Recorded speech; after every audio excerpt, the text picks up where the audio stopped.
네, 오늘 우리가 함께 읽은 말씀, 이 11절부터 21절까지의 말씀을 보면 이제 하나님의 심판이 본격적으로 시작되는 그 장면을 사도 요한이 보게 됩니다. 자, 11절 말씀을 우리 같이 한번 다시 볼까요? 또 내가 하늘이 열린 것을 보니 보라, 백마와 그것을 탄 자가 있으니 그 이름은 충실과 진실이라. 그가 공의로 심판하며 싸우더라 그랬습니다. 여기 백마와 그것을 탄 자를 보았습니다. 근데 그 이름은 충신과 진실이라고 그랬습니다. 이 충신과 진실, 이 헬라어로 이 충신은 신실하다, 믿을만하다 이런 뜻이 있고요. 진실하다는 것은 그야말로 거짓이 없는 분이다. 백마를 타고 신실하시고 진실하신 분이 나와서 공의로 심판하며 싸운다는 것입니다. 이 마귀와 싸우고 적그리스도의 세력과 싸우는 것이죠. 이분이 누구겠습니까? 어린 양 예수 그리스도를 말하는 것이죠. 그런데 오늘 우리가 읽은 말씀에 보면 그 백마를 타고 나와 공의로 심판하시는 분의 이름이 몇 가지가 나오는데요. 여기서 충실과 진실, 믿을만하시고 신실하신 분이고 진실하신 분이시다. 그것이 또 그 어린 양 예수 그리스도에 대한 이름으로 그렇게 소개를 했고요. 그리고 또 13절에 가서 보니까 그 이름은 하나님의 말씀이라 칭하더라 그랬습니다. 그 심판주를 가리켜서 심판주 어린 양 예수 그리스도를 하나님의 말씀이라 이렇게 불렀습니다. 왜 그렇습니까? 하나님의 말씀을 따라 심판하신다는 거예요. 그러니까 그 전에 기록된 말씀, 예수 그리스도께서 전하신 말씀, 그 말씀은 하나도 땅에 떨어지지 아니하고 말씀을 따라서 심판하신다는 것입니다. 그냥 화난다고 심판하는 거나 그냥 무계획적으로 심판하시는 게 아니에요. 이미 말씀하셨고 그 말씀을 성취하는 심판이라는 것입니다.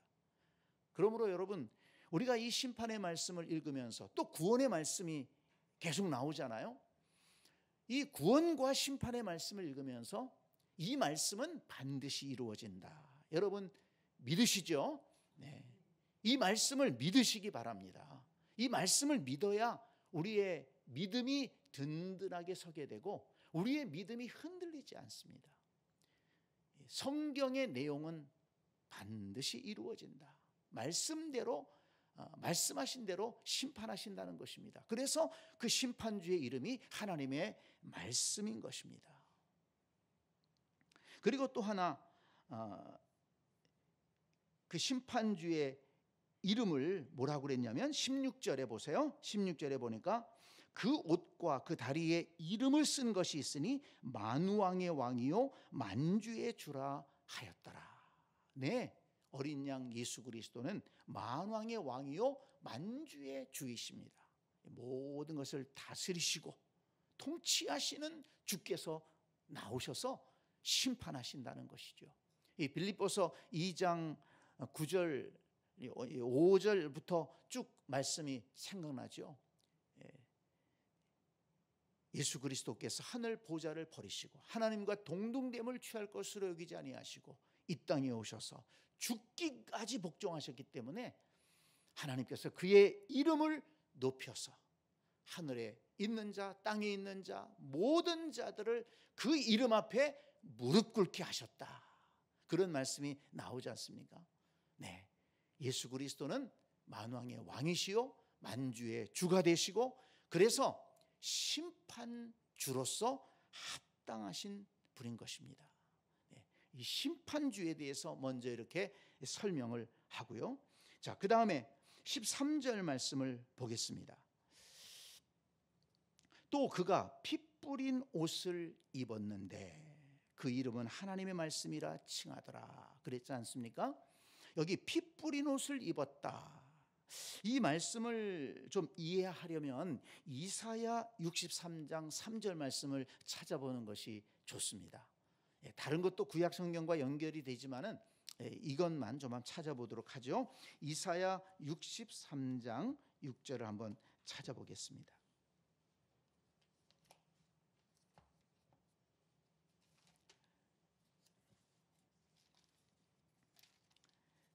이사야 63장 6절. 이 구약의 이사야를 통한 예언의 말씀입니다.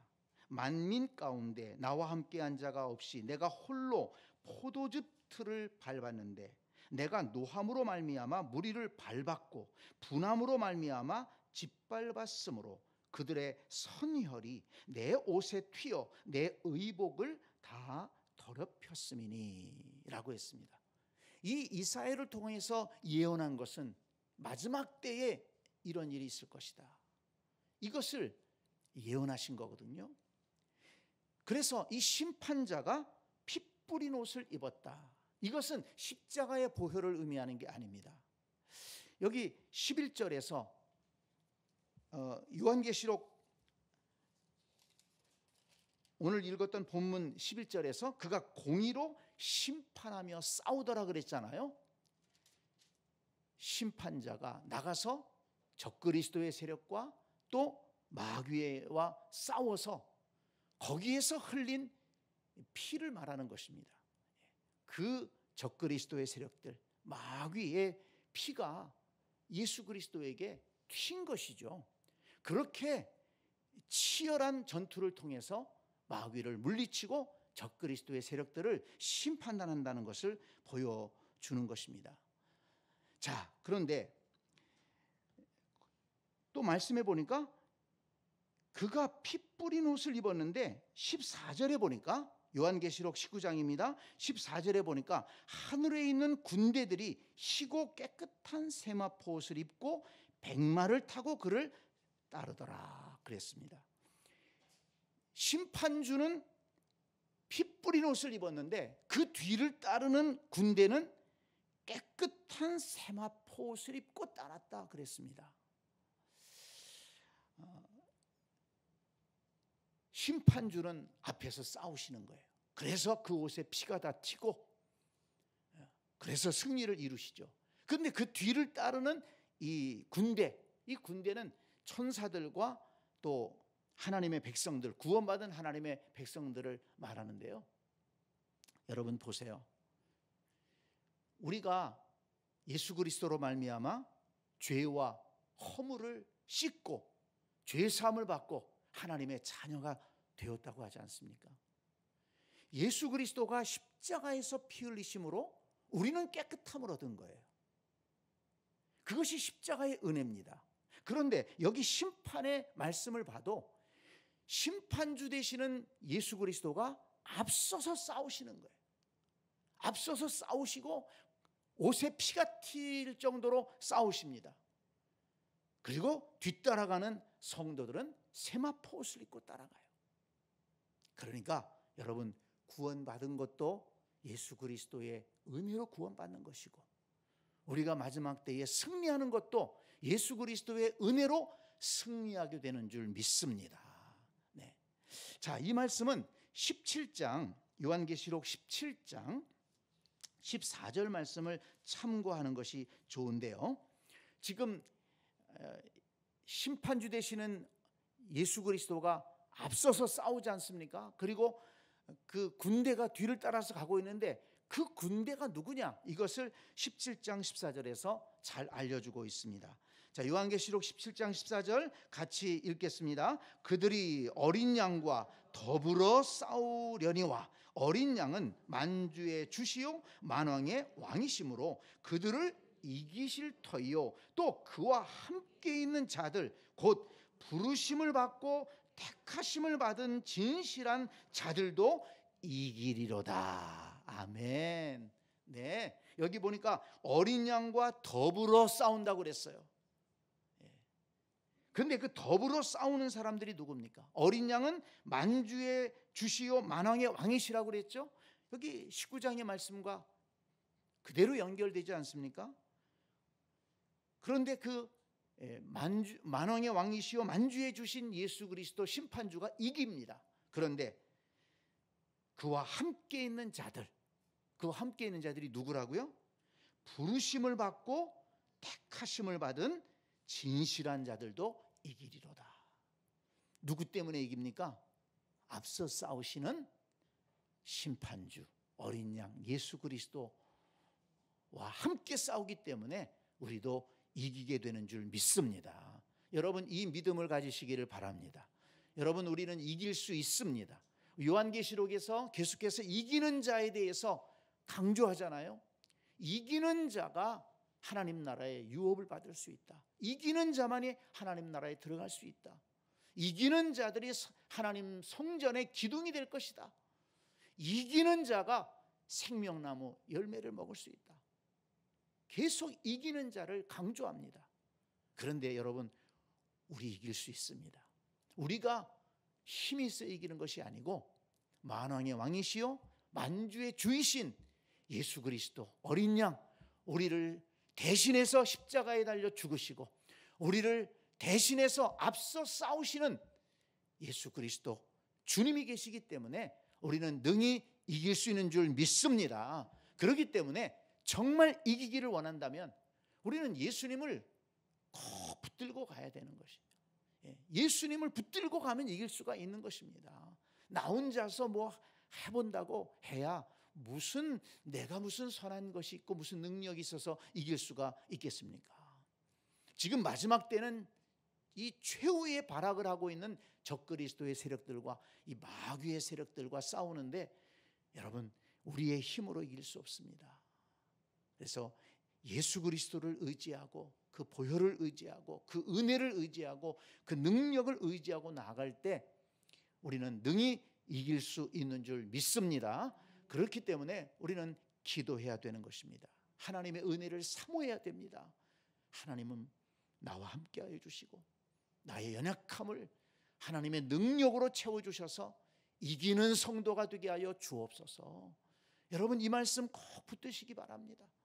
여러분, 적은 것에 지지 마시고 큰 것에도 지지 마시고 적은 시험에 지지 마시고 큰 시험에도 지지 말고 적은 마귀의 유혹에도 지지 말고 큰 유혹에도 지지 말고 우리가 믿음 생활하면서 좀 굳게 서서 실바람 불어도 흔들리는 성도가 되지 말고 좀 이기는 성도가 되지 않겠습니까? 오늘 이 말씀을 통해서 예수 그리스도를 굳게 붙들고 끝까지 이기는 성도가 될 수 있기를 간절히 축원합니다. 이 요한계시록 19장 그 다음 말씀을 보면 이제 그 싸움의 결과에 대해서 기록하고 있는데요. 자, 17절부터 보겠습니다. 17절 18절을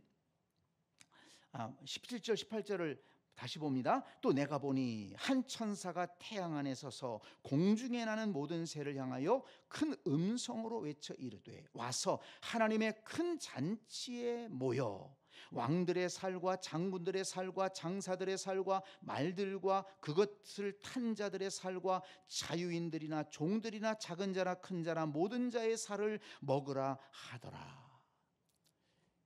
이 말씀은요, 여기 하나님의 큰 잔치라고 그랬죠. 이거는 심판의 잔치입니다. 어린 양 예수 그리스도가 심판을 행해서 이제 여기 나오는 세상의 왕들, 마귀의 세력들, 적그리스도의 세력들을 다 이기신 거예요. 그래서 그 살들을 먹으라는 것입니다. 이미 다 죽었다는 거예요. 이기셨다는 것입니다. 그런데 여러분, 여기서 우리가 주목해 봐야 될 것이 하나님의 큰 잔치라는 거예요. 이건 승리의 잔치입니다. 그런데 여러분, 이 심판에서 승리의 잔치는 이 죽음의 잔치예요. 마귀와 그 적그리스도의 세력들은 승리의 잔치에 참여하지 못하고 죽음의 잔치에 들어가는 것입니다. 여기에 우리가 요한계시록에서 두 가지 잔치를 생각할 수가 있어야 돼요. 자, 19장 9절 말씀을 봅니다. 19장 9절. 천사가 내게 말하기를 기록하라. 어린 양의 혼인잔치에 청함을 받은 자들은 복이 있도다. 여러분, 저와 여러분은 어린 양의 혼인잔치에 들어가야 할 줄 믿습니다. 또 들어가게 될 줄로 믿습니다. 어린 양의 혼인잔치가 있는가 하면 여기 17절에 나오는 하나님의 큰 잔치라고 그랬어요. 이 큰 잔치는 기쁨의 잔치가 아닙니다. 죽음의 잔치입니다. 심판의 잔치입니다. 어린 양의 혼인잔치는 기쁨의 잔치죠. 거기는 찬양이 있고 감사가 있고 노래가 있고. 그런데 여기 이 하나님의 큰 잔치는 심판의 잔치예요.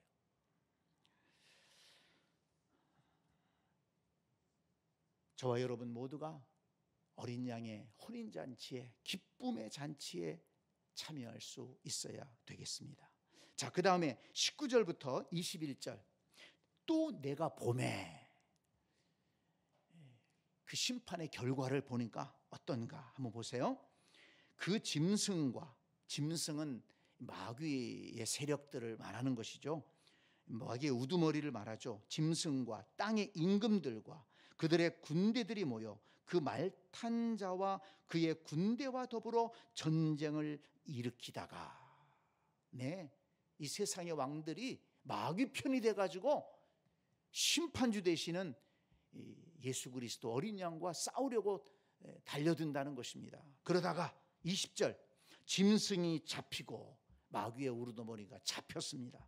또 그 앞에서 표적을 행하던 거짓 선지자들도 함께 잡혔으니 이는 짐승의 표를 받고 그의 우상에게 경배하던 자들을 표적으로 미혹하던 자라. 이 둘이 산채로 유황불 붙는 못에 던져지고 그 나머지는 말탄 자의 입으로부터 나오는 검의 죽음에 모든 새가 그들의 살로 배불리더라 그랬습니다. 어린 양 예수 그리스도 심판주가 그 짐승 마귀의 세력들을 잡고 또 그 앞잡이 노릇하던 거짓 선지자들, 또 그 한패가 되었던 세상의 왕들, 그들을 다 잡아서 어디다 집어넣는다고요? 유황불 붙는 못에 던져버린다 그랬습니다. 영원토록 거기서 고통을 당한다고 그렇게 말씀하고 있습니다.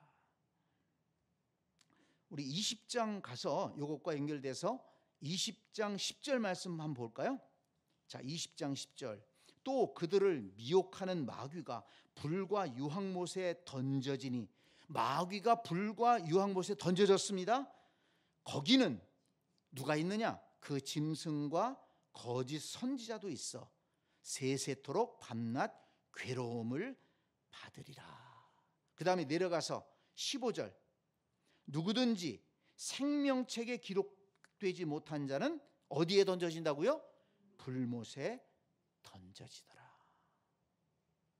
여러분, 이 말씀,